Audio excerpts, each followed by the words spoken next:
болсын деп, мен Азамат пен Женяға микрофон тізгінін ұсынайын. Ал енді сол тілекті сіздер жақсылап бір тыңдаңыздар.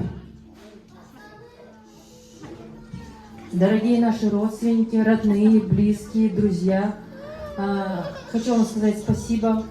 Вернее, мы хотим вам сказать спасибо за то, что вы пришли на сегодняшнее наше мероприятие, посвященное нашему ребеночку. За то, что вы пришли с нами разделить наше счастье и пожелать все ваши добрые пожелания, все услышанные, и за это благодарю вас, да, то есть все ваши пожелания, они сказанные от души, за это вам большое спасибо. Мы очень рады всех видеть, спасибо, что пришли. Вот. Надеюсь, в следующий наш праздник вы тоже обязательно будете вместе с нами встречать. То есть это ближайшее, да, то есть в ближайшее время нашего ребенка.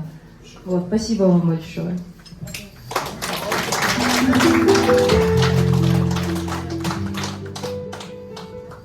Ал міне бүгін біздің қуанышқа, тойымызға жиналған туған туыстарымыз, құдалар, апаларымыз, ағаларымыз, жиендеріміз, нағашыларымыз, достарымыз, құрбыларымыз, бәріңізге мыңнан бір рахмет.